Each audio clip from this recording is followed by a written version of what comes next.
Buenas tardes, amigas y amigos del Museo Nacional de Arqueología, Antropología e Historia. El día de hoy continuamos con el ciclo de conferencias Cómo, Cuándo y Por qué en esta plataforma virtual del museo, y tenemos la gran suerte de contar con la presencia de la doctora María Emma Manarelli, historiadora. Ella siguió sus estudios en la Universidad Católica del Perú y luego obtuvo el doctorado en la Universidad de Columbia en Nueva York. Se ha especializado en la historia de género, los distintos y variadísimos aspectos y las distintas épocas que ésta recorre, sobre todo en nuestro país. Y bueno, en esa especialidad es que ha realizado numerosas publicaciones, recientemente La domesticación de las mujeres, género y patriarcado en la historia del Perú. Es un libro publicado en 2018, ahora tiene otro libro en camino que seguramente pronto estará en circulación. Ha recibido distintas becas de mucho prestigio para investigar, como la beca Guggenheim, la beca Tony Kuster de la Universidad de Harvard y varias otras más. Ha sido profesora también en distintas universidades extranjeras y se desempeña como profesora principal en la Universidad Nacional Mayor de San Marcos. Bienvenida, María Emma, un gusto tenerte con nosotros. Muchas gracias Rafael por la invitación. Quiero felicitarlos también porque me parece que es una propuesta muy original, ¿no? Nunca me han invitado para comentar sobre cómo aparece una idea, cómo se desarrolla, cómo va variando a lo largo de la investigación, ¿no? Entonces, creo que vale la pena, vamos a ver, ¿no? Cómo resulta. La verdad es que he tenido, bueno, el motivo, ¿no? Para revisar, para recordar, para apuntar, ¿no? Algunas cosas que bueno, están allí en la memoria y en las que uno se acuerda eventualmente, pero no de una manera sostenida, ¿no? O sea, lineal, como, digamos, es una presentación como esta, por decirlo de alguna forma, ¿no? Y creo que uno, pues, va haciendo una historia de una investigación, ¿no? Y recordando autores, recordando momentos, cómo se modificó la idea, cuándo apareció y, en fin, a la luz de qué conversaciones, cursos, trabajo en el archivo, en los archivos, ¿no? Se va perfilando, van apareciendo interrogantes que alimentan una idea inicial, ¿no? Entonces, es como eh, dibujar, ¿no? El hilo, o identificar el hilo invisible, ¿no? Que está en todos los libros también, pero es invisible, entonces, pero que ha dado pues como sustento, ¿no? A la construcción de un problema y de un relato, varios relatos, ¿no? Entonces, es también una experiencia personal y rica volver a pensar, ¿no? Bueno, Ese hilo es el que te llevó para comenzar ujú, a la, bueno, que podemos llamar historia de género, sí, a ese derrotero que has claro, seguido ya claro. prácticamente en toda tu carrera profesional. Exacto, exacto. Y creo que, bueno, como que pecados públicos, porque fue mi tesis de doctorado también, fue como la concreción y un hito, ¿no? Que me dio como eh, una, una convicción, una base, sí, para seguir planteando problemas, ¿no? Que se habían quedado por ahí, pero fue, mira, yo recuerdo que en los años 70, ¿no? Cuando estaba estudiando, pues, en el pregrado, en la católica, ¿no? Aparecía una idea, pero que no tenía como dónde sustentarse porque no había ningún curso, ningún profesor, ninguna profesora, digamos, que tuviera la más mínima preocupación por algunas cosas que yo me iba preguntando, ¿no? Entonces, en ese sentido, como que se quedaba ahí y no se desarrollaba, no encarnaba, ¿no? Eran los 70, era el gobierno de Velasco, era el golpe institucional, ¿no? de Morales Bermúdez, y esta preocupación, ¿no? Por la inestabilidad política del Perú, que es hoy día también nos acompaña, por desgracia, pero bajo otros términos, creo, ¿no? Se plantea hoy de manera distinta, ¿no? Por ejemplo, la cuestión de la corrupción, etcétera, no estaba pues en un primer plano, ¿no? Sino eran los golpes militares en América Latina, ¿no? Y esta inestabilidad. Por otro lado, habían como conversaciones, preguntas, señales, ¿no? De que en el Perú el matrimonio no era una institución del todo arraigada, ¿no? Había, digamos, uno conocía personas, escuchaba historias, tenía conversaciones donde, o sea, donde aparecían eh, con cierta constancia, ¿no? Eh, Temas como eh, las madres solteras, la deserción paterna, la convivencia, ¿no? Y como una inestabilidad, ¿no? En el mundo, en las estructuras familiares, y como muchas formas de familia, ¿no? Bueno, la antropología y la sociología habían, de hecho, ¿no? Sobre todo la antropología con sus estudios de parentesco clásicos, Levi-Strauss, o la antropología, no sé, Margaret Mead, y la cuestión de los hombres y las mujeres, por allí habían señales más académicas, más consistentes, ¿no? Pero en verdad, en términos de la historia propiamente, pues no había nada, ¿no? O casi nada. Entonces yo me preguntaba si había alguna relación entre las inestabilidades familiares, afectivas, ¿no? Y la inestabilidad política.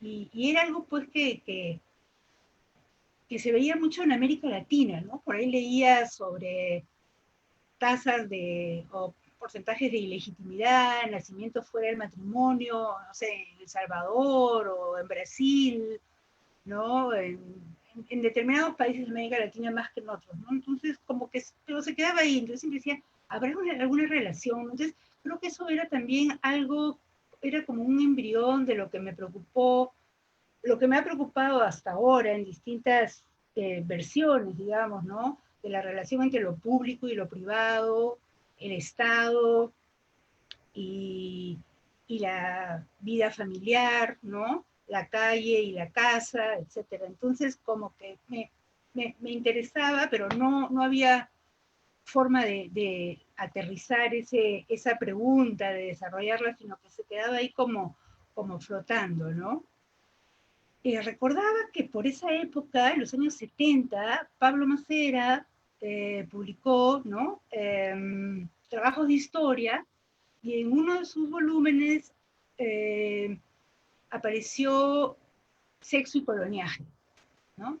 Sexo y Coloniaje con un conjunto, era una aproximación muy novedosa, muy creativa, ¿no? Y con preguntas que se planteaba con esa, ¿no? Con esa habilidad que ha tenido Macera, ¿no? En todos los campos en donde ha incursionado, ¿no? Pero era como una rara avis, ¿no? Como que se quedó allí nomás, no había un campo, digamos, donde esa semilla podía fructificar, ¿no? Podía desarrollarse, enraizarse, ¿no? Entonces, pero de todas maneras dije, ¿no? Fue como que, qué interesante, hay algo por ahí, ¿no? Entonces, eso fue como otra cosa que estuvo allí medio acompañándome en esa época, ¿no? Entonces, a estas historias, pues, sobre el estigma de haber nacido fuera del matrimonio, ¿no? Y de personas que se sentían, o sea, por ahí se deslizaban historias muy íntimas, muy personales, ¿no? De personas que se sentían uh, avergonzadas por tener una partida de nacimiento, un certificado de nacimiento donde figuraba la palabra ilegítimo, ¿no? Entonces, personas que ocultaban su partida, personas que falsificaban, ¿no? Yo a veces digo, de repente esto era también parte del origen de Azángaro, ¿no? De todos los sistemas de falsificación de documentos, ¿no?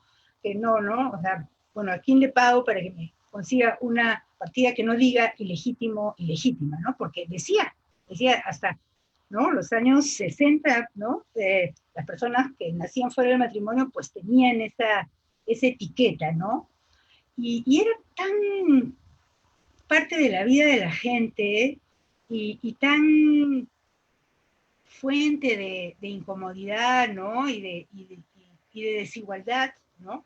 Que, que la gente prefería no hablar abiertamente de eso y salvo en casos como excepcionales, ¿no? O hablando de otra persona, o en fin, ¿no? Pero habían muchas señales a propósito de, de este tema que se asomaba eventualmente, ¿no? Entonces,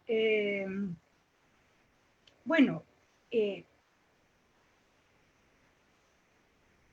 venía pues entonces esta pregunta, ¿habrá alguna relación entre esto y nuestros sistemas políticos y nuestra inestabilidad y los golpes de Estado, ¿no? O sea, como que subrayo, reitero esa pregunta, ¿no? Que me acompañó durante años, pero no había manera de convertirlo en un tema de investigación, ¿no? Era pues, hasta ahí era más bien una pregunta como sociológica quizá, ¿no? Más que histórica. Y bueno, como que andaba por ahí.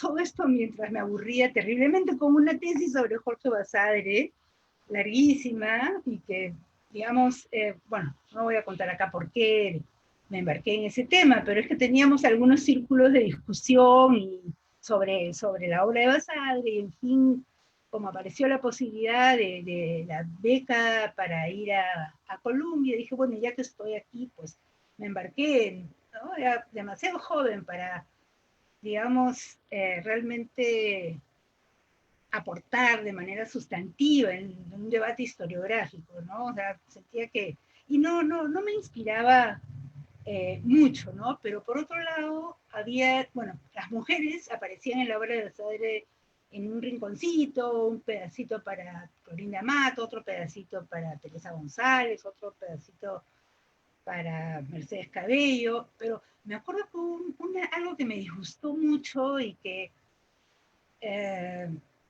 me produjo cierta antipatía, ¿no? La forma en que Basadre planteó el problema, planteó la relación entre Dora Mayer y Pedro Zulem, ¿no? Algo así como esta vieja loca gringa, ¿no? Que acosó a este pobrecito Zulem, ¿no? Que no, entonces, pero nunca, hasta, o sea, no, digamos, Basadre soltó eso y a mí no me gustó, no me gustó, y bueno, y ni qué decir que, por supuesto, no dijo nada sobre el rol protagónico, activo, militante de Dora Mayer en la Asociación Proindígena, ¿no? Y en su trabajo de redacción periodístico en el deber proindígena, ¿no? Ella prácticamente se hacía buena parte del boletín, ¿no? Como después hizo la crítica con Miguelina Costa más adelante cuando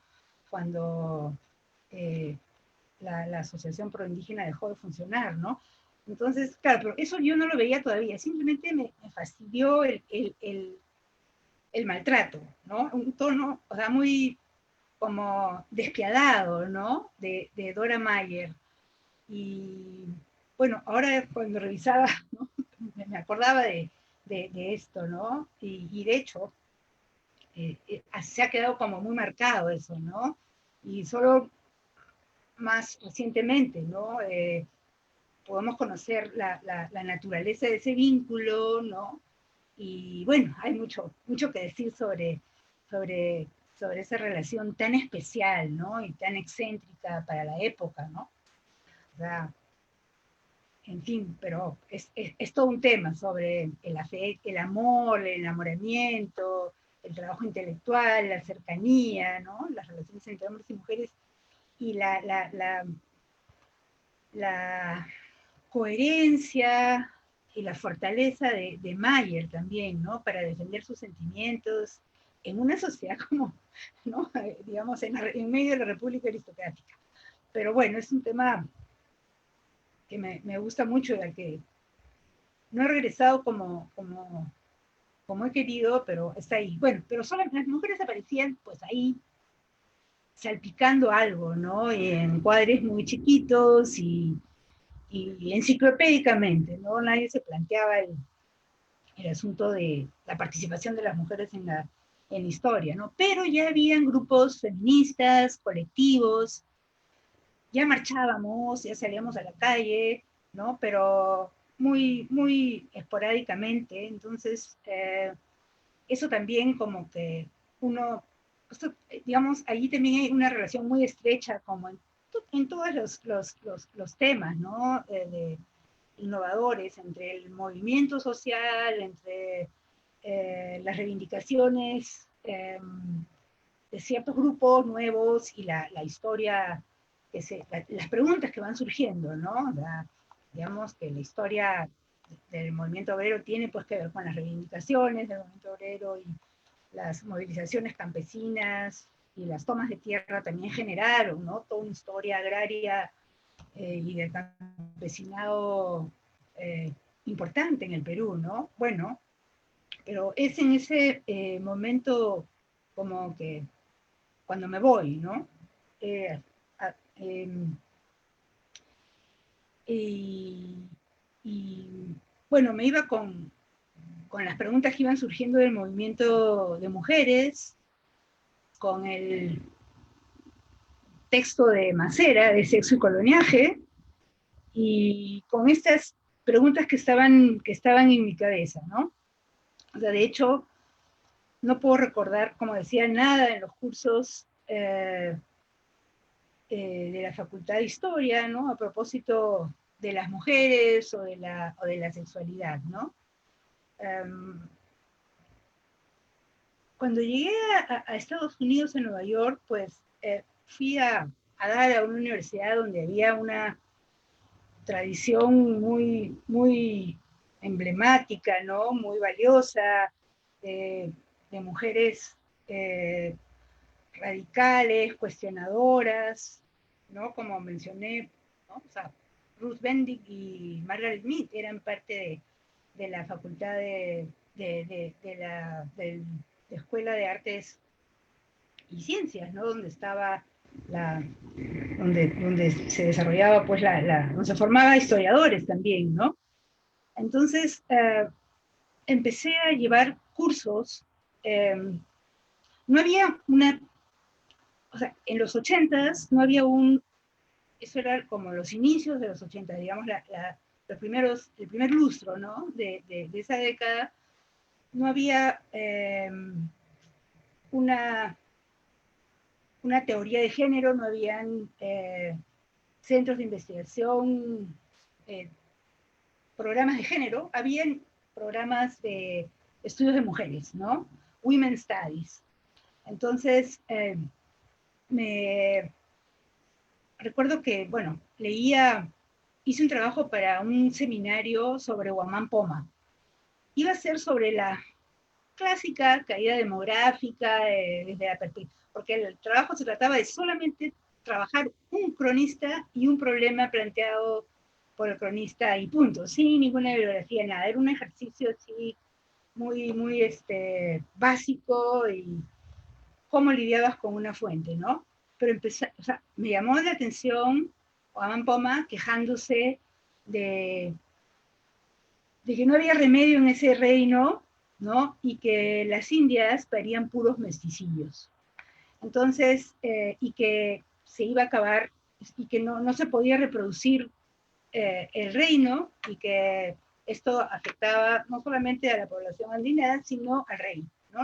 Bueno, en su larga carta, pues, y bueno, y todas las observaciones sobre cómo los encomenderos, los corregidores, los párrocos, los doctrineros, ¿no? Abusaban de las mujeres indígenas, ¿no?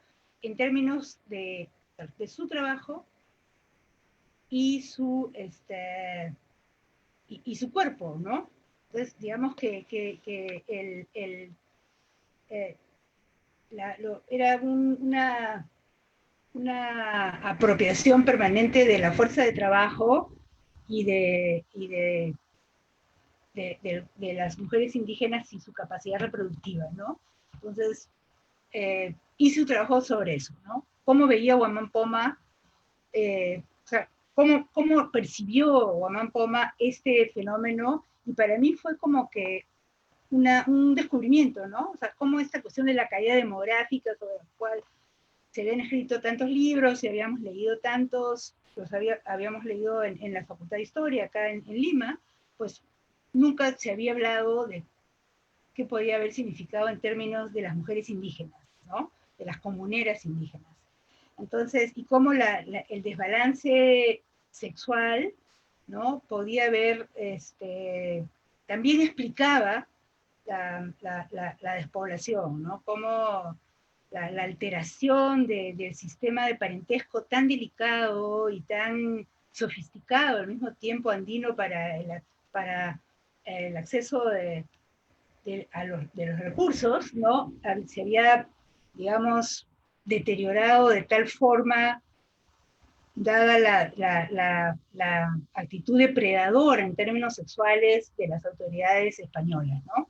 Entonces dije, bueno, acá hay algo importante, ¿no? O sea, que cómo también mirar las relaciones entre hombres y mujeres y la experiencia sexual nos ayuda a entender la sociedad colonial, ¿no?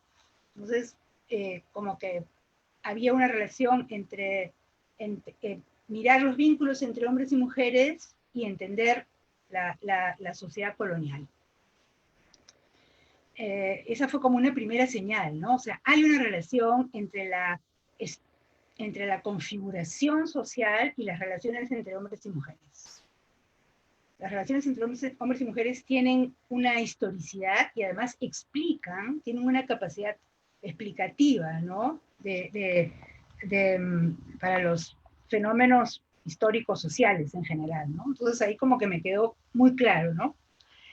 Entonces, ese fue un momento bien importante. Bueno, y otros cursos, y cursos en sociología como sexo y sociedad. Y recuerdo haber llevado un curso muy bueno con el profesor David Rothman, que era algo así como la familia como sujeto de análisis histórico, ¿no? De investigación histórica.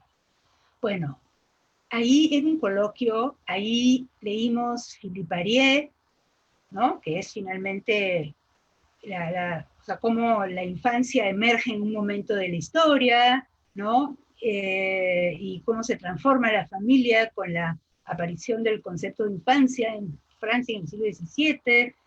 Leímos los clásicos, ¿no? Peter Laslett, El mundo que hemos perdido, que es más bien el colegio, digamos, la escuela demográfica inglesa, ¿no?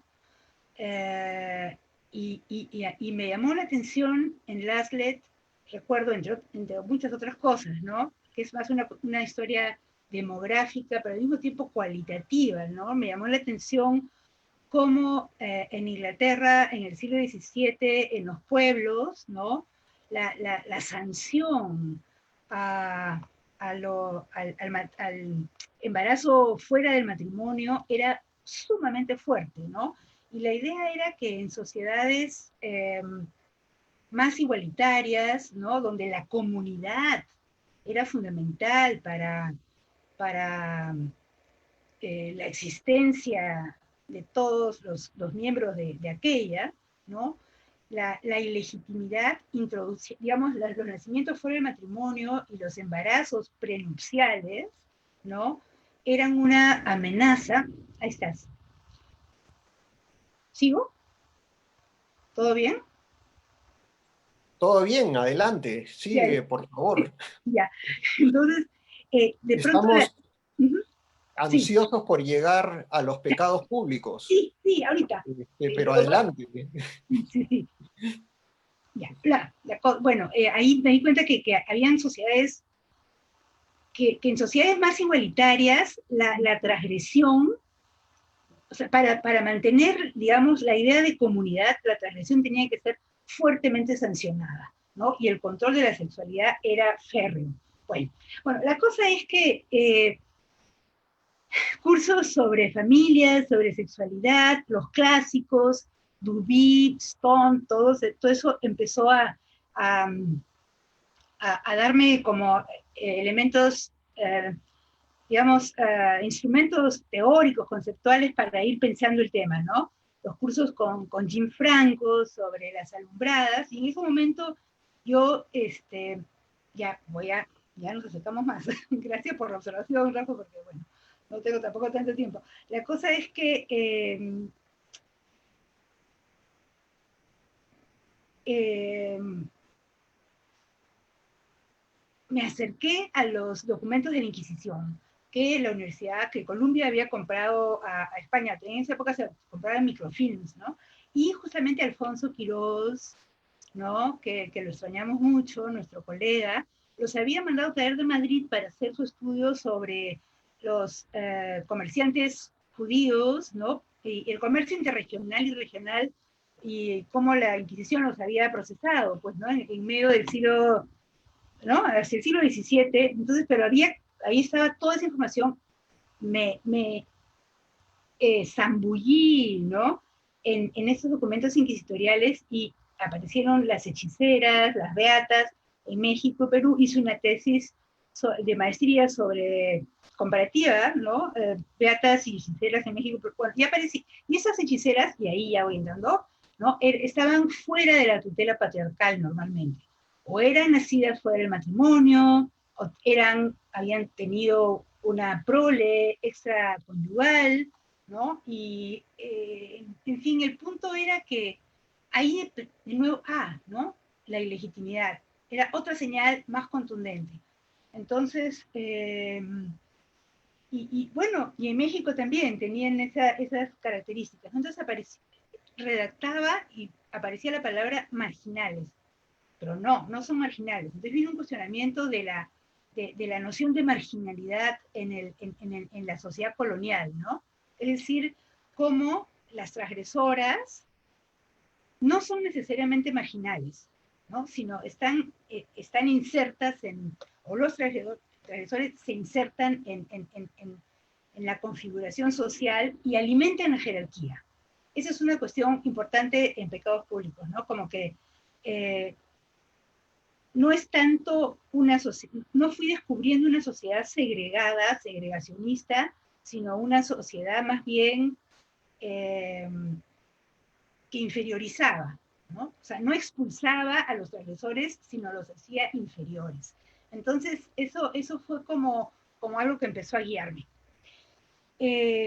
Entonces, pues, vine a Lima después de aprobar los exámenes de doctorado y todo lo demás, ya con una idea mucho más consistente. Me metí al archivo, ¿no? Fui sistemáticamente primero al Archivo General de la Nación y al mismo tiempo al Archivo Arzobispal de Lima. Quería contar los ilegítimos, ¿no? Entonces, bueno, toda una, ver que, ya, siglo XVII. Conocí el siglo XVII porque lo había tenido que analizar para insertar a mis hechiceras, a mis beatas, etcétera, ¿no? Entonces, empecé a revisar los libros parroquiales, los libros de bautizo, ¿no? A contar ilegítimos. Y en efecto, cuantitativamente parecían como muy, o sea, como que estaban apuntalando mi hipótesis, ¿no? Que había una enorme cantidad de nacimientos de niños y niñas fuera del matrimonio. Bueno, lo fascinante era ver también cómo en una partida de bautizo, aparecían tantas historias, ¿no? Tantas historias en un fragmento mínimo que era el inicio de la vida de un ser humano, ¿no? Padres, madres, padrinos, la edad, quiénes eran, la condición étnica, cuándo no aparecían, si eran hijos para matrimonio. O sea, empecé a ver como pautas, ¿no? Pautas, y empecé a catalogar toda esa información, pero primero, por supuesto, tuve que ver qué parroquias de las 6 o 7 que habían en Lima, ¿no? Escogí el Sagrario, escogí San Marcelo, una muy grande que era el Sagrario, y San Marcelo más pequeña, multiétnicas las dos, ¿no? Habían, bueno, en el Sagrario, pues, entonces, todo un asunto para ver qué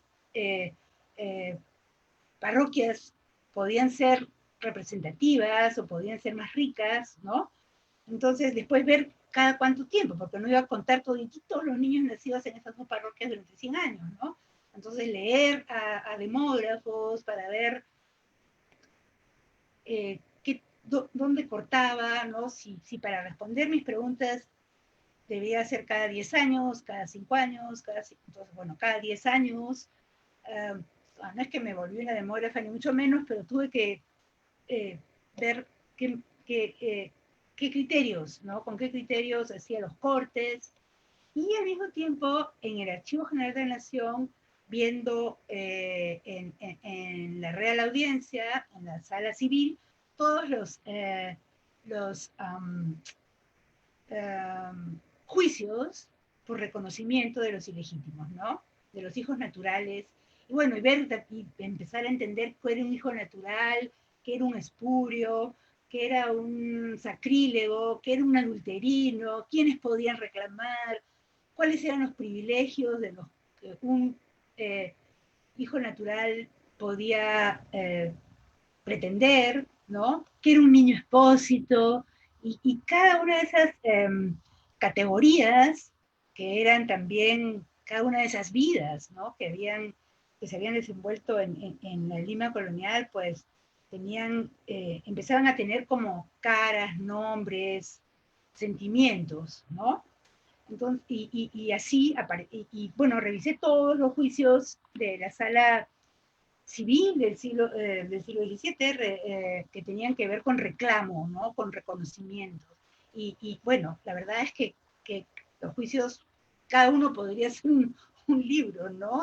Dependiendo, porque aparecían pues las denuncias, los reclamos, los testigos, los que se defendían, ¿no? Y las voces de muchísima gente, ¿no? De, como digo, de esclavos, de hombres, de mujeres, ¿no? A veces hasta historias contadas por niños, ¿no?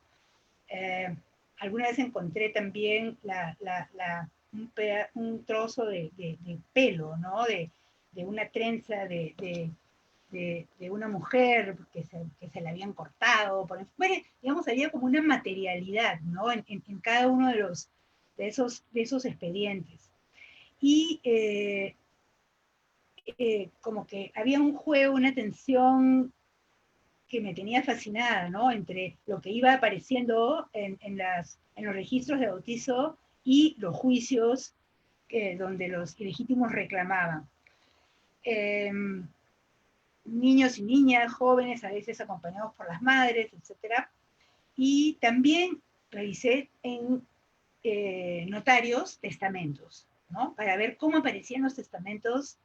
Sospeché que en los testamentos podía haber información. Entonces, en los testamentos habían cosas, encontré casos realmente fascinantes, ¿no? De cómo los padres o las madres creaban estrategias para poder legar, ¿no? Y a sus hijos fuera del matrimonio como que distintos patrones, ¿no? Distintos patrones de legados, ¿no? Eh, y, en fin, varias historias fascinantes. Entonces, como que testamentos, ¿no? Donde hombres y mujeres al final de su vida hacían un repaso, ¿no? Y de pronto identificaban a un descendiente o reconocían, ¿no? Una descendencia fuera del matrimonio, de cómo acomodaban las cosas, un poco para quedar bien con su conciencia y al mismo tiempo hacer una distribución patrimonial más o menos equitativa, ¿no? Hombres que esperaban poder liberar a sus hijas esclavas, ¿no? Para poder reconocerlas como tales en su testamento a través de sucesivos codicilios, ¿no?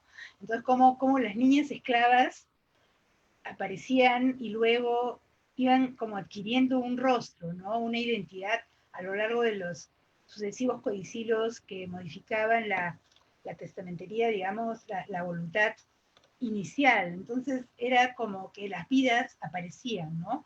Y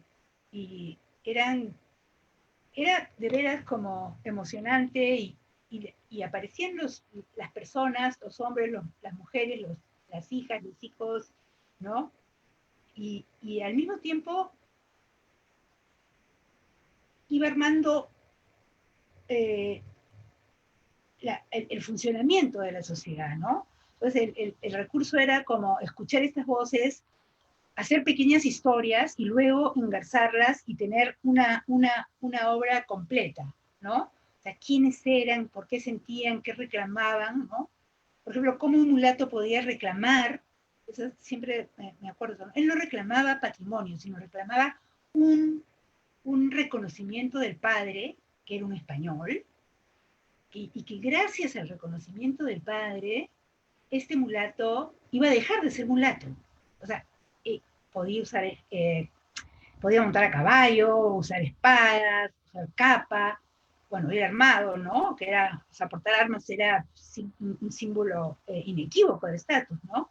Y, y entonces regreso a ese caso siempre porque me permite ver cómo la cuestión racial y la cuestión patriarcal, digamos, se combinan tan íntimamente, ¿no? O sea, el padre puede hacer que su hijo deje de ser un mulato, o sea, puede transformar la condición étnica de una persona.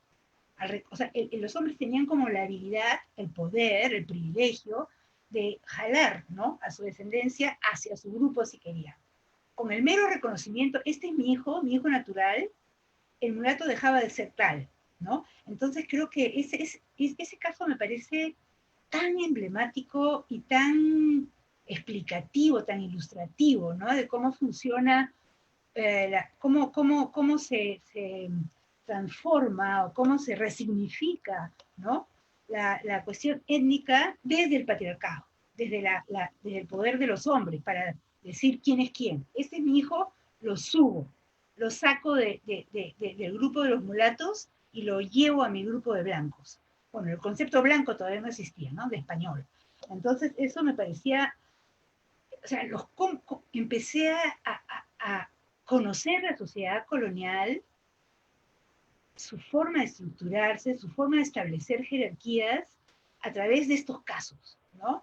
Y eso fue lo que me pareció, eso me deslumbraba, ¿no? Me tenía, sí, deslumbrada y muy enganchada con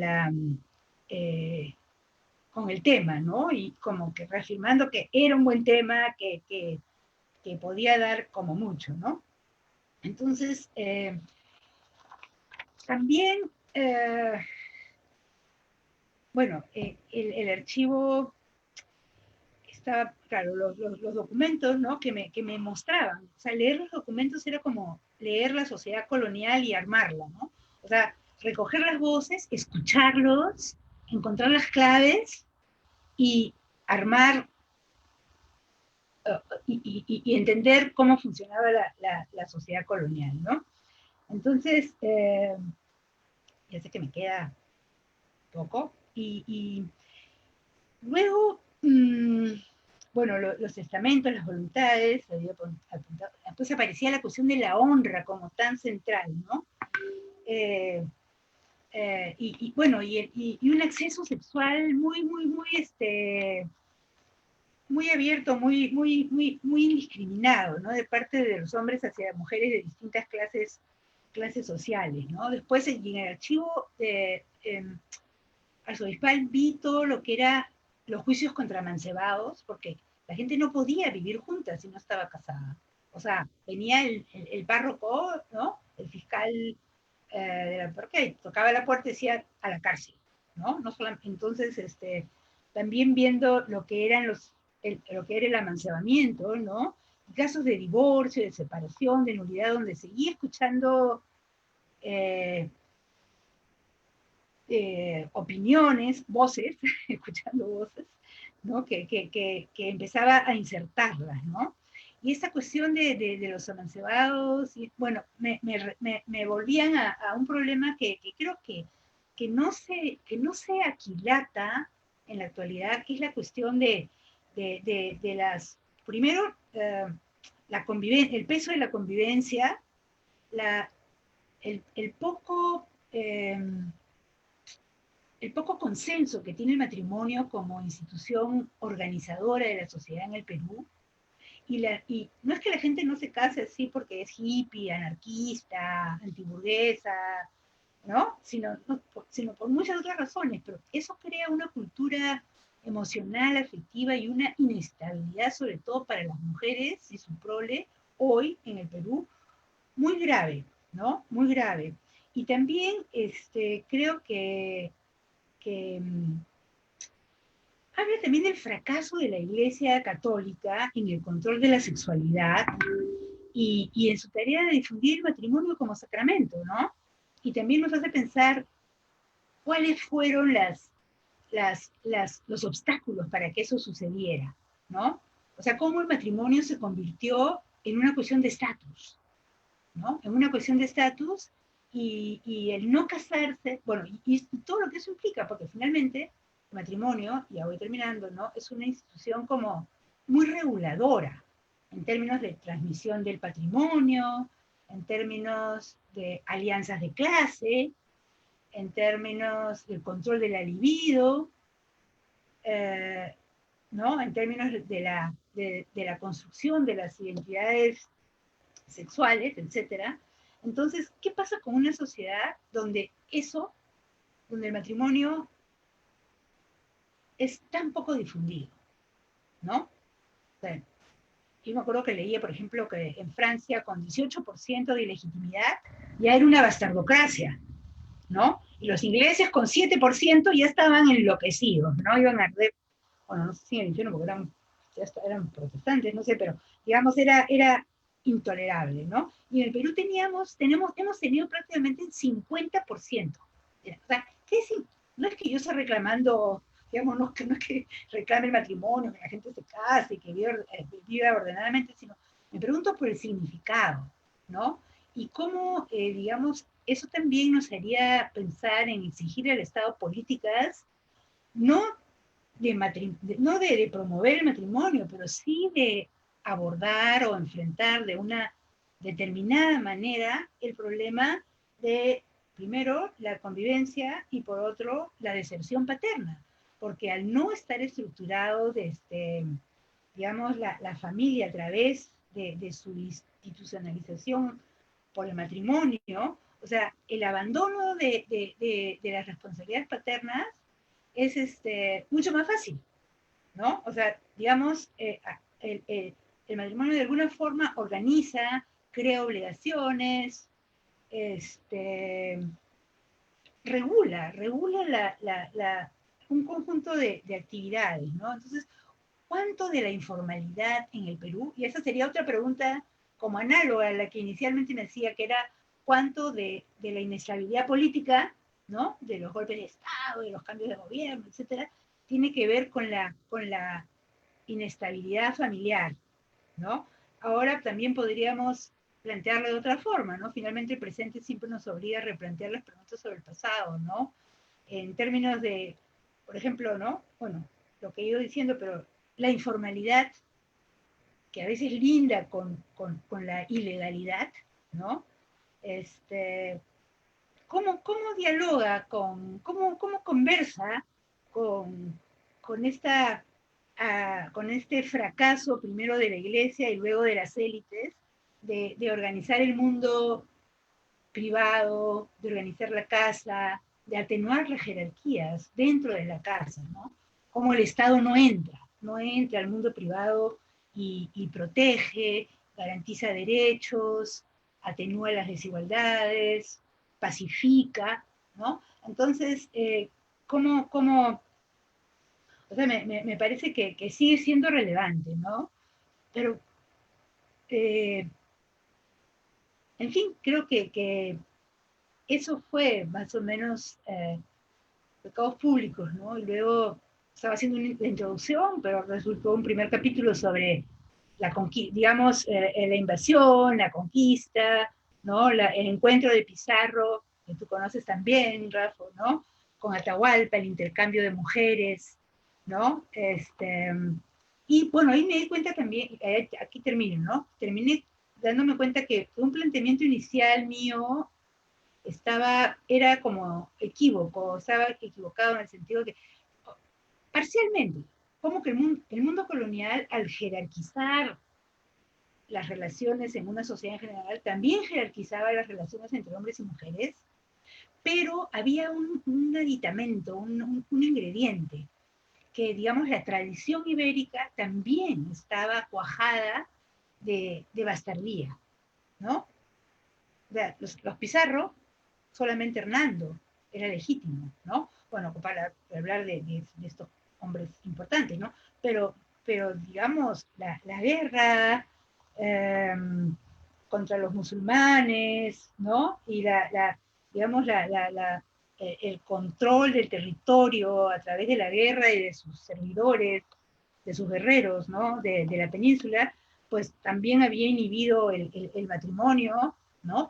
Digamos, o sea, y paradójicamente, ¿no? Porque, digamos, el Estado español se forma a través del matrimonio, ¿no? De Isabel de Castillo y Fernando de Aragón, dos reinos, pero por otro lado, el matrimonio no era algo las paradojas, ¿no?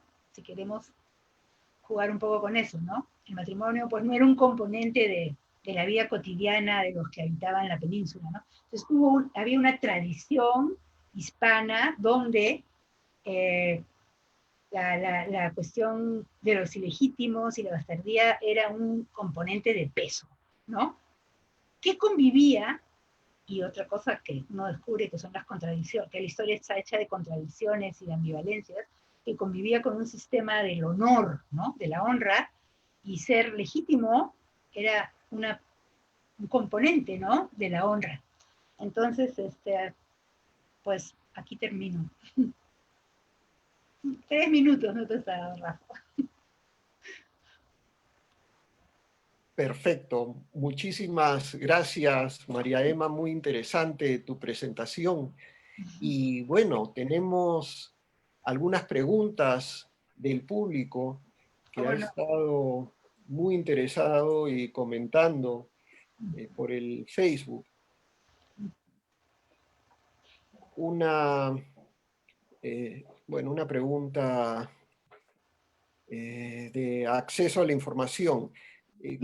Si preguntan sobre la posibilidad de encontrar el trabajo de tesis que mencionaste sobre beatas y hechiceras, ¿cómo podrían encontrar Sí, ese trabajo? debe estar en la universidad en Columbia, no sé si está digitalizado, y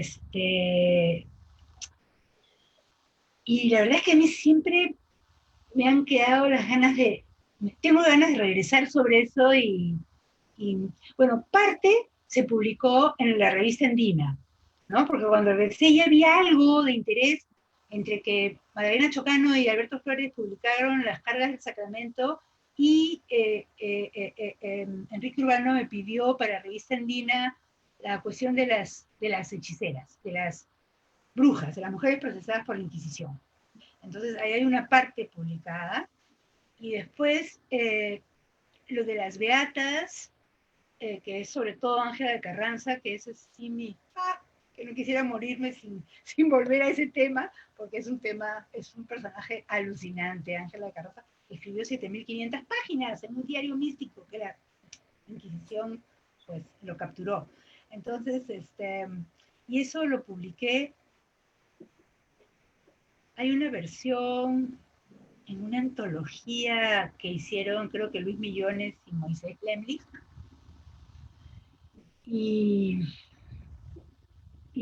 pero en verdad toda la tesis que era los casos mexicanos y los casos peruanos, pues está en la universidad. Y me parece que tengo una versión de un borrador en inglés por aquí, pero bueno, gracias por la pregunta. Qué pena no poder, digamos, no poder facilitarla, pero quizás sea motivo para regresar, ¿no? O sea, a ese tema, pero se ha hecho mucho sobre México ahora, después de esos años, ¿no? Eh, digamos, toda la influencia de Carlo Ginzburg y los estudios sobre la Inquisición, ¿no? Y esta manera de hacer historia, recogiendo las voces, creo que también impulsó mucho eso, ¿no? Pero está como fragmentado lo que hice, ¿no? Sí. Eh, bueno, a mí personalmente me ha parecido muy interesante lo que contabas de la documentación del Archivo Arzobispal de Lima.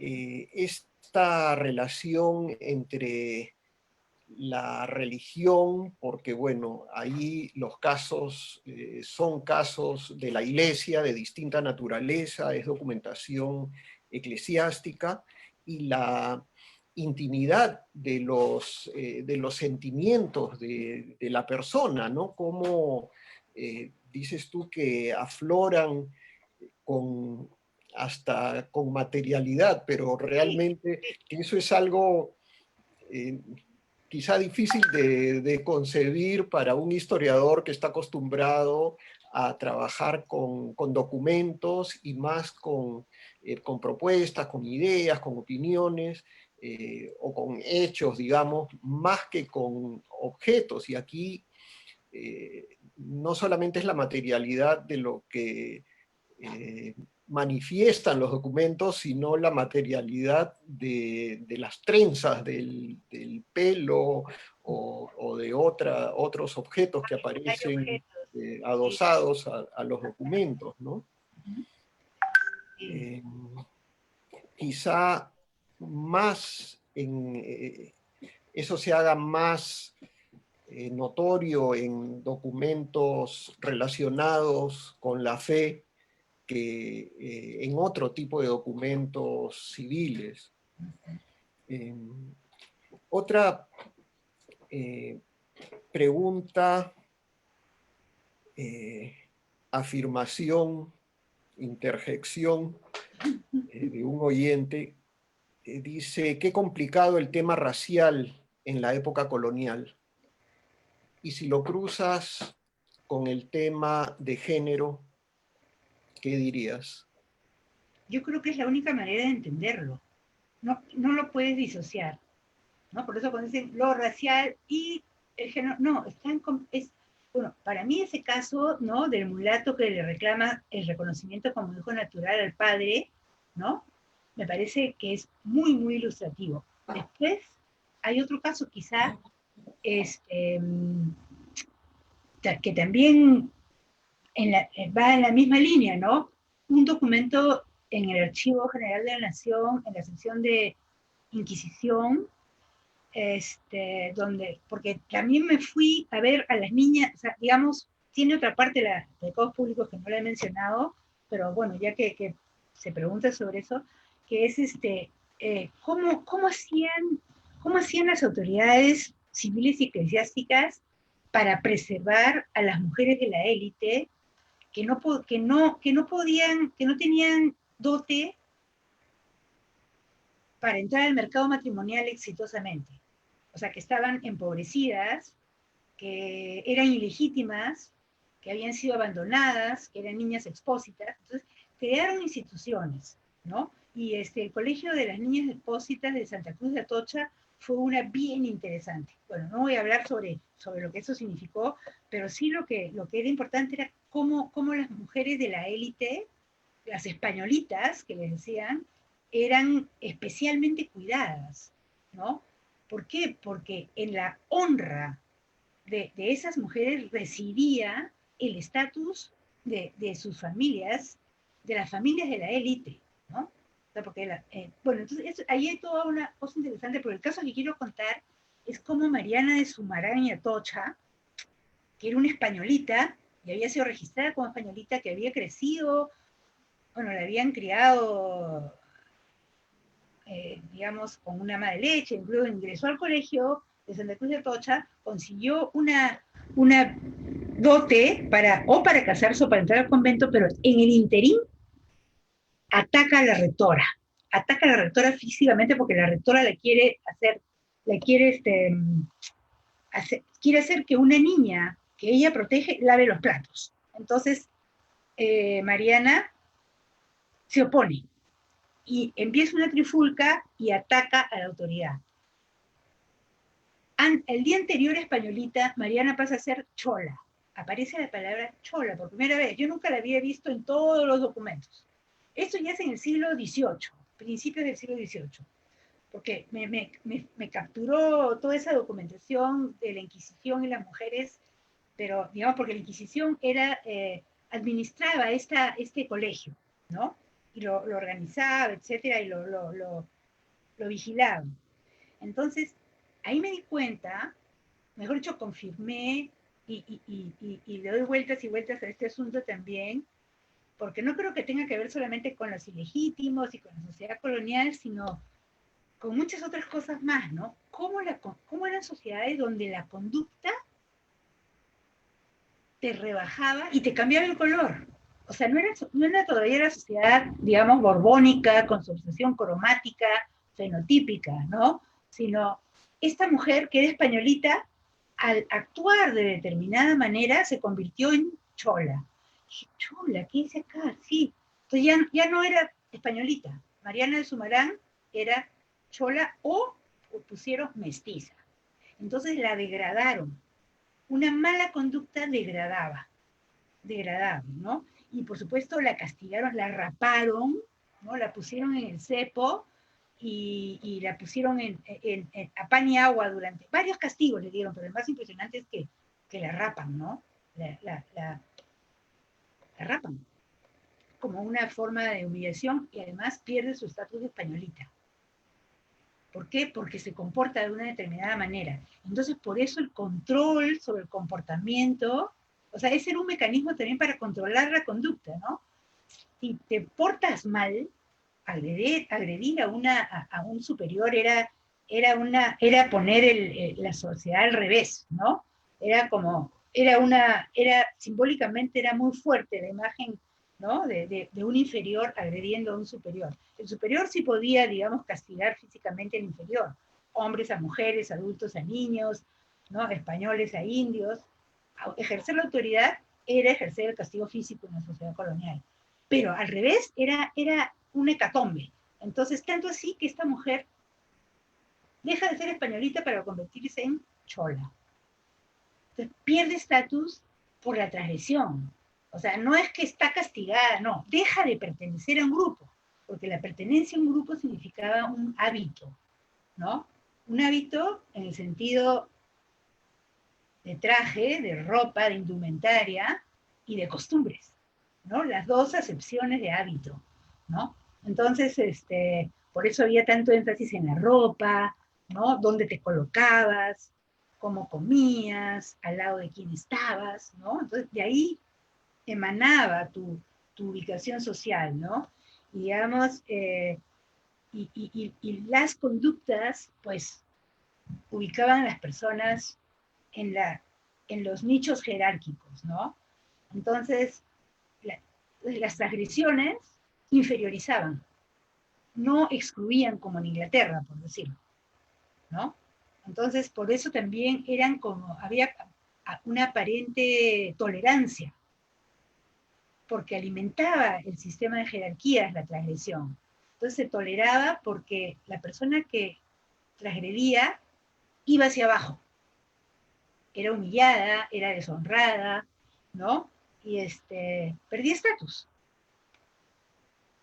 ¿no? No necesitaban expulsarla del grupo social, sino iba para abajo. Entonces alimentaba, y como habían tantas agresiones, no, el sistema jerárquico estaba muy bien alimentado, muy bien nutrido, ¿no?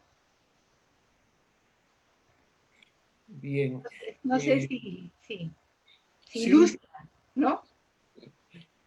sí, creo que sí. Tenemos una pregunta sobre las fuentes y la información que te pueden dar. Tradicionalmente, los historiadores tomamos la información que luego utilizamos en nuestros textos, en nuestras investigaciones, en propuestas y planteamientos de los documentos mayoritariamente. La pregunta es, ¿cómo nos pueden dar claridad sobre el patriarcado colonial los documentos antiguos?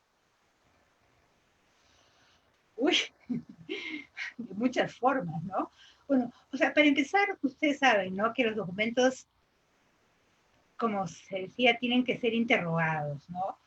O sea, obvio que estos documentos, esta serie de documentos, serie literalmente, no digo este conjunto, no, sino son documentos seriados, en el sentido que se repiten formatos, etcétera. Entonces uno va encontrando la, las voces originales, ¿no? Porque todo pasa pues por el escribano, ¿no? ¿Cómo se llama?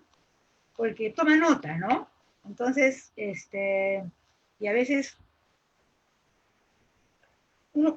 después de leer tantos documentos, uno se da cuenta qué es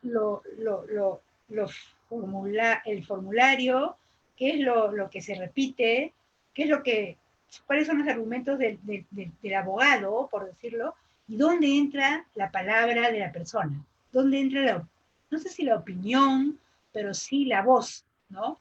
De la gente. Entonces ya uno mira tanto que ya sabe dónde está, ¿no? Dónde está lo que está buscando. Esto cada vez se repite en todos los casos, entonces, bueno, pero de todas maneras también hay que interpretar la repetición, ¿no? Entonces, eh,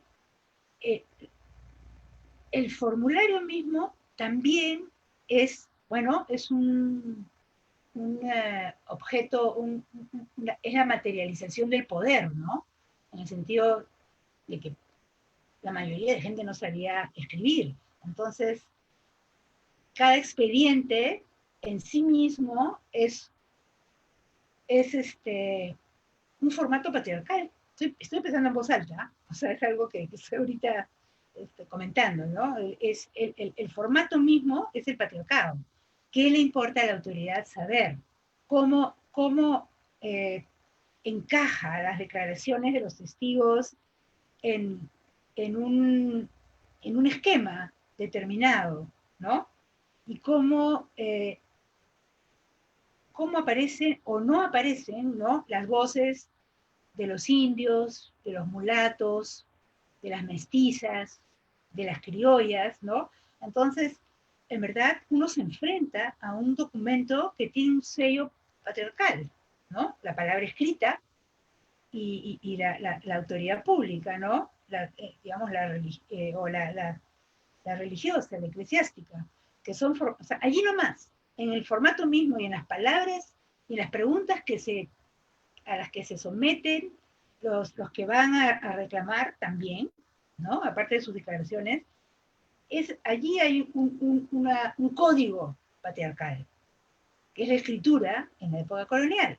Obviamente que, digamos, hubo eh, intersticios, espacios donde las mujeres escribieron, protestaron, y a veces se siente, ¿no?, la presión por dejar claro tal cosa, ¿no? Y uno también va como oliéndolo, ¿no? O sea, desarrolla un radar, algo que vas encontrando dónde está la cuestión formal y dónde está lo que rompe con eso, ¿no? O sea, las voces disidentes, las voces críticas, los que se quejan, los que quieren terminar con una relación que les incomoda, que sienten que les hace daño, ¿no? Entonces, en verdad, ¿no? El formato mismo de la corte, del tribunal y de las preguntas no es así, vengan, ¿no?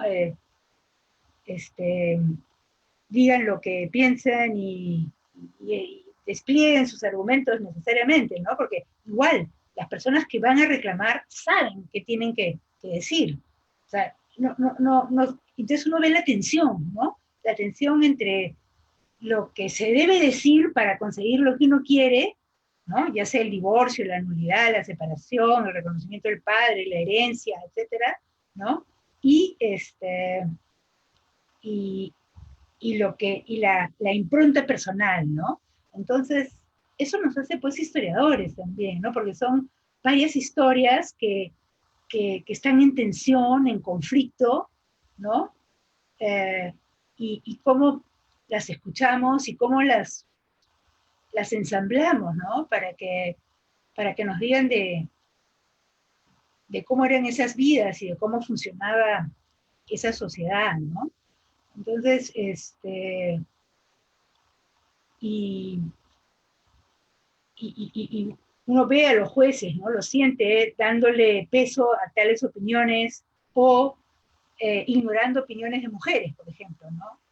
No, esos testigos no sirven, ¿no? Son mujeres, son indias, ¿no? Una opinión de un español pues valía por 3 de mujeres indias, ¿no? O sea, por momentos aparece esa desigualdad, ¿no?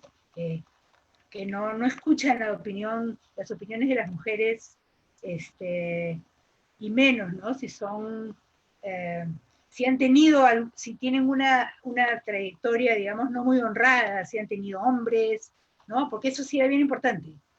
El peso de la palabra de las mujeres, ahí terminó, ¿no? O sea, creo que ahí era bien nítido.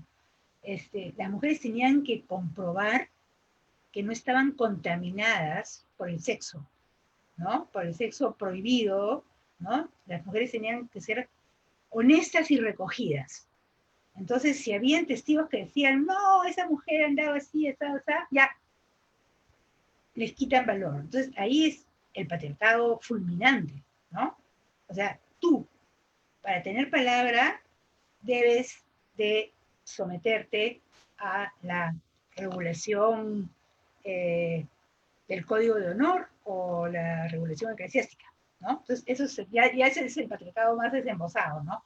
Lo otro, el formato, del juicio, ¿no? El ritual de los tribunales es más, digamos, más sutil, aunque también pesa mucho, ¿no? Pero el hecho de que las mujeres tenían que probar que tenían una vida honesta y recogida para poder tener, eh, para cuya opinión tenga peso, cosa que no era requerida en los hombres. A los hombres nadie les preguntaba eh, sobre su vida sexual o su honra, ¿no? Para declarar. Ahí hay una diferencia ya palmaria, ¿no? O sea, ¿qué vuelta hay que darle acá? Ahí es nítido, contundente. Bien.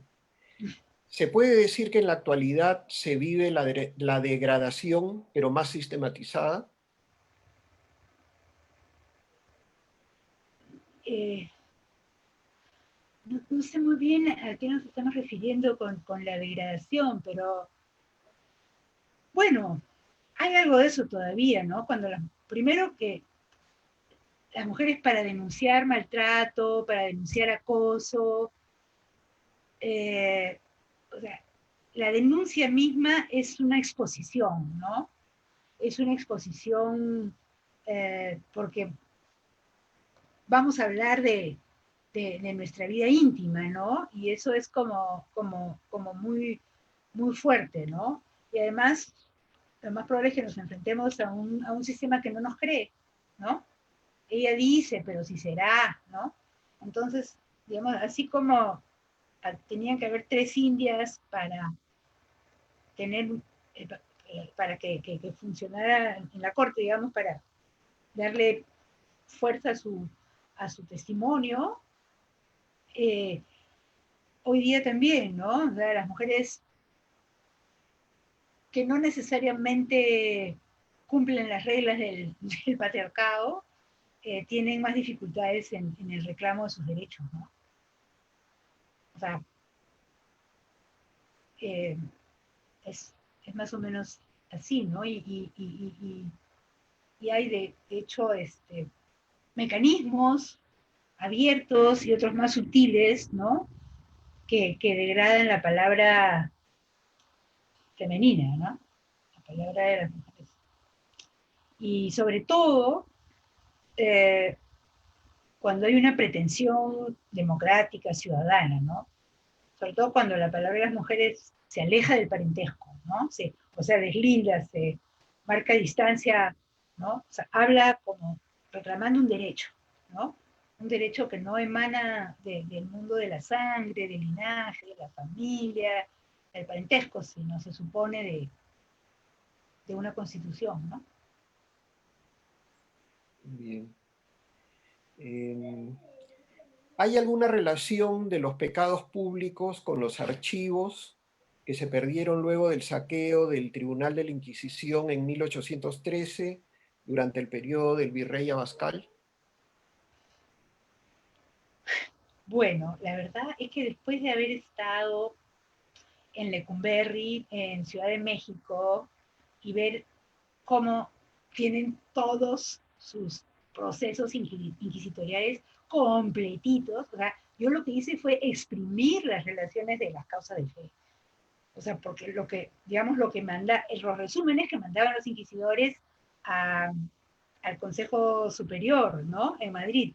Porque nosotros, como bien lo dice de forma implícita la pregunta, nosotros perdimos todos nuestros legajos inquisitoriales, no tenemos, ¿no? O sea, en lo que yo me basé fue en las relaciones de las causas de fe, o sea, en los resúmenes. Cuando uno va a México y ve lo que es un expediente, llora, ¿no? Porque no puede ser, ¿cómo es posible, no? Porque los expedientes inquisitoriales son de una riqueza, o sea, abrumadora casi, ¿no? O sea, cada expediente es un mundo complejo, ofrece todo, todo, ¿no? Digamos, en cambio lo que tenemos es nada, y bueno, unos dicen que se lo llevaron los chilenos, que después, que en 1813 hubo un motín, un saqueo, los quemaron. En verdad, no sé por qué no hay una explicación, porque podría haber, ¿no? A propósito de qué fue de esos papeles, ¿no? De los expedientes inquisitoriales. Como les digo, bueno, se supone que José Toribio Medina, eh, que escribió sobre la Inquisición en Lima, vio todos esos documentos, ¿no?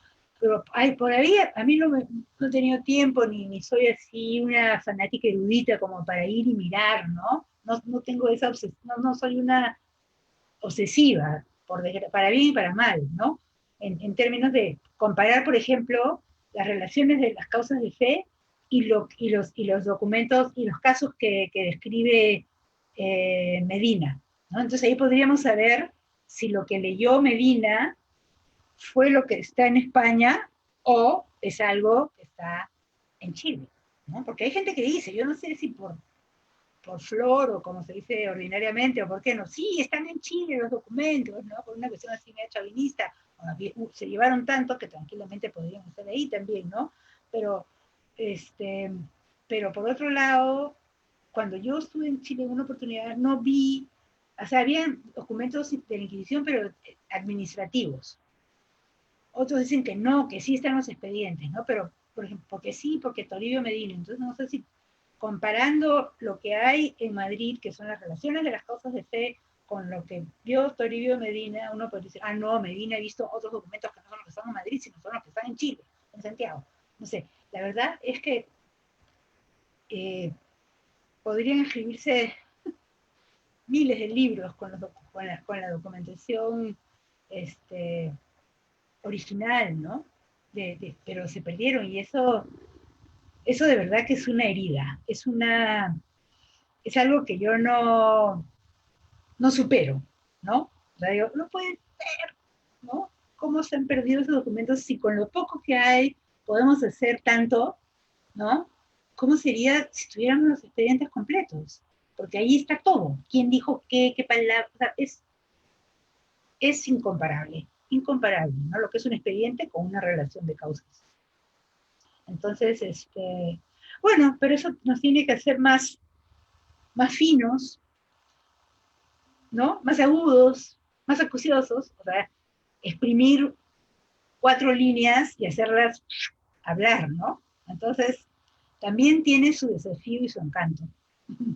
Pero Es una, es una de las tragedias que hemos tenido y seguimos teniendo seguimos en teniendo. nuestro país. La pérdida de documentos es algo casi cotidiano. Así es. Desde la propia época de la conquista, algo como lo que tú mencionas para los archivos de la Inquisición es lo que sucedió con los archivos de Francisco Pizarro y todo su archivo personal y de gobierno, que era no solamente el archivo de una persona y una familia, sino era el archivo de un país, era la documentación de los negocios personales y del gobierno del Perú durante esa época. Y lo mismo, cuando vas a México y encuentras el archivo del Marquesado del Valle y de Hernando Cortés, realmente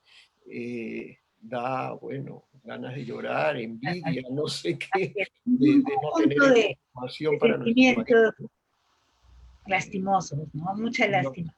sí. Y Sí, los archivos que, bueno, se han seguido perdiendo, se incendian como si nada, como los de así es. Iquitos, de la Así es. prefectura, o aquí del Ministerio de Salud, que de repente desaparecen los Así es. documentos y nadie sabe nada y listo, se acabó, la vida sigue. Sí, sí. Pues sí, es penoso, habla de nuestro descuido, ¿no? De lo descuidados que somos en muchos sentidos, y este es uno, ¿no? Sí. Así es. Tenemos una pregunta. ¿Qué son las expósitas? Ah, y las expósitas. Sí, yo también me hice esa pregunta mientras desarrollaba pecados públicos, porque las niñas expósitas y los niños, bueno, los expósitos eh, es una categoría, sí, para definir a los niños que han sido abandonados, pero abandonados como... A ver, un expósito tiene derechos, no es un ilegítimo cualquiera. Tampoco es un natural, porque el natural es un niño o una niña reconocidos por padre y madre solteros, libres, ¿no?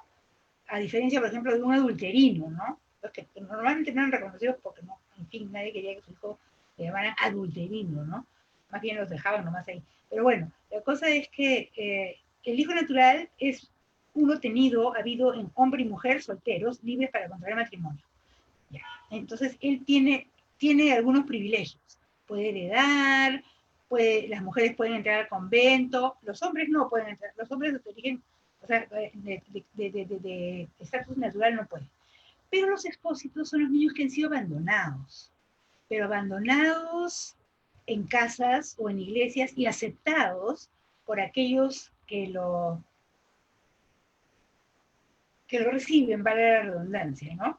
Entonces son como hijos, niños y niñas de la élite, normalmente son españoles, o sea, blancos, término que no se usa en el siglo XVII, blancos, sino españoles, y tienen derechos. O sea, los expósitos pueden heredar, pueden recibir dotes, ¿no? Muchas, como esas niñas expósitas, pero tenías que probar que habías sido abandonada y que eras huérfano, que no tenías padre ni madre. Era un mecanismo, a mi modo de ver, que encubría la ilegitimidad y protegía la honra de la familia, ¿no? Entonces, mira, ¿sabes qué? Fulanita va a dar a luz, ¿no? No lo quiere reconocer, porque había mujeres de la aristocracia que sí reconocían a sus hijos sin padre, ¿eh? Había casos fascinantes, ¿no? Que también nos permiten entender el sistema. Pero los expósitos son los que son abandonados, pero no son abandonados así en un muladar, como también se abandonaban a niños, ¿ah? Y los perros se los comían, era bien brutal el asunto. Pero los expósitos eran los que eran recibidos en casas honradas y los escribían, los registraban como expósitos y tenían privilegios. Pero era como una forma de ser huérfano. Pero todo el mundo, o sea, mejor dicho, se sabía quién era el padre o la madre, habían casas. Es más, yo he visto casos que el padre iba a visitar a su expósito, ¿no? Digamos que pasaban los años y este es mi hijo, pero yo lo expuse por tales y tales razones. O una madre que estaba muy arrepentida y muy dolida de haber expuesto a su hijo y que lo quería sacar del colegio, del hospital de niños expósitos. También había hospital de niños expósitos, ese que tenía un torno, ¿no? Donde abandonaban a los niños, pero esos me parece que eran niños huérfanos, no tenían el estatus de expósito, ¿no? Porque habían, no era tan democrático el asunto, como que la gente sabía a quién iba a aceptar como expósito y a quién no, ¿no? Y algunos expósitos eran aceptados, pero también eran servilizados, ¿no? Eran como, los ponían a servir en las casas, tenían como un estatus menor, ¿no? Entonces también, digamos, la protección de la honra de las mujeres de las clases altas alimentaba la servilización de su prole expósita, por ejemplo, ¿no? Entonces, una casa lo acogía, pero, pero claro, que servir eran muchas cosas en esa época, ¿no? Servir podía ser prepararle el baño a la señora, ¿no? Acompañarla a la misa, o también podía ser fregar el piso, ¿no? O sea, se servía el rey o se servía la mujer del platero, ¿no? Entonces, la cosa era que había que servir al más encumbrado, ¿no? De eso se trataba. Entonces, si eras un esposo y tú tenías suerte, podías terminar sirviendo a un, no sé, a un miembro del cabildo, o no sé, ¿no? Pero si no tenías suerte, pues podías terminar sirviendo a un herrero, o a un talabartero, o a un panadero.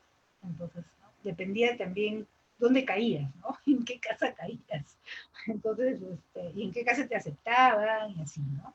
Entonces, Bueno, y también, por supuesto, que se morían muchas mujeres de parto, y también eso significaba tener que exponer a un niño, ¿no?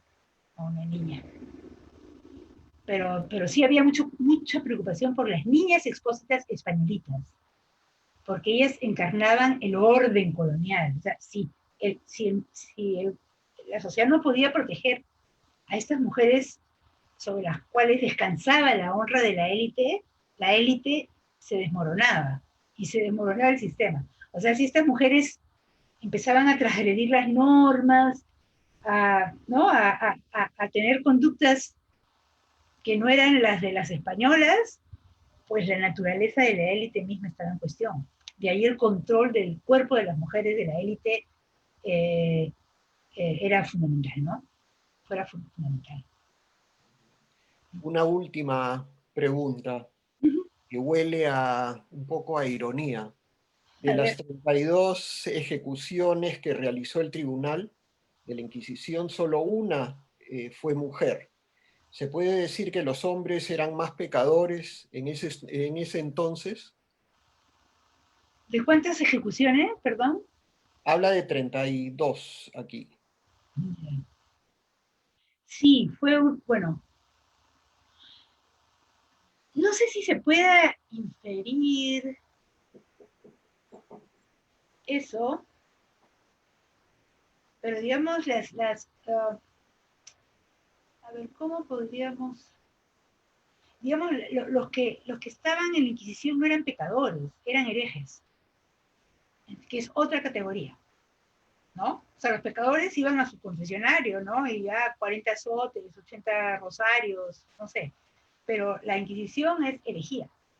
También blasfemia, ¿no? Hay el pacto con el diablo, pacto explícito, implícito. Entonces hay un conjunto de, de crímenes, entonces, que no son pecados, sino son contra la ortodoxia, ¿no? Entonces son herejes. Y digamos, eh, la capacidad herética también tenía que ver con cierto estatus, ¿no? O sea, la herejía implicaba este, eh, muchas veces la escritura, ¿no? Y pues, esa es una posibilidad. O sea, lo que pasa es que yo, a estas alturas de la vida, después de algunos años de estar dale y dale, tratando de entender cómo funciona una sociedad, uno se da cuenta pues que no puede recurrir a explicaciones monocausales, ¿no? O ni siquiera causales, sino que hay muchas cosas, o sea, muchas tendencias, muchos movimientos, muchas cosas que confluyen para que algo ocurra, ¿no? Entonces, quizá las transgresiones a la ortodoxia de parte de las mujeres eran menos amenazantes, ¿no? Además también varían en el tiempo, ¿no? La brujería, la hechicería, las beatas, ¿no? O sea, no, desfilaban en el auto de fe, pero más nada, ¿no? Claro que se pasaban buenos años en las mazmorras y en la cárcel inquisitorial, ¿no? Porque además no era cárcel, sino que ahí estaban y las audiencias se postergaban y volvían a estar. Entonces, en verdad, no era una cosa horrenda, pero creo que los hombres tenían eh, como más capacidad herética, probablemente, ¿no? Bueno, además estaban asociados al criptojudaísmo, ¿no? A, al Islam, ¿no? Digamos, eran como, o sea, a religiones monoteístas eh, consideradas, pues, heréticas, ¿no? Entonces, creo que la agencia masculina en ese sentido puede haber sido más intensa, ¿no? Y digamos, los hombres también tenían seguro un poder para organizar comunidades de poder, ¿no? A diferencia de las mujeres, que eran como más, digamos, en la medida en que tenían roles más, o sea, roles subalternos, su capacidad de organizar comunidades heréticas no era inexistente, no, pero era menos notoria. Quizá por ahí, ¿no? Quizá por ahí. Digamos, las herejías que más le preocupaban a la iglesia, pues estaban perpetradas perpetradas entre comillas, ¿no? Por hombres, ¿no? Con poder. Con poder reconocido, ¿no? Porque las mujeres también tenían un poder que asustaba a los hombres, de todas maneras. Bien. Un colega historiador precisa en el Facebook que no fueron 32 las ejecuciones de la Inquisición, sino 32 las personas que salieron en auto de fe en Lima. Bueno, y así damos por concluida tu presencia con nosotros, tu participación, tu interesantísima, ilustrativa charla. Creo que nos ha ayudado a percibir un factor importante en el desarrollo de la sociedad y para la comprensión de cómo funciona una sociedad no solamente colonial, sino también en gran medida se aplica a la sociedad peruana contemporánea.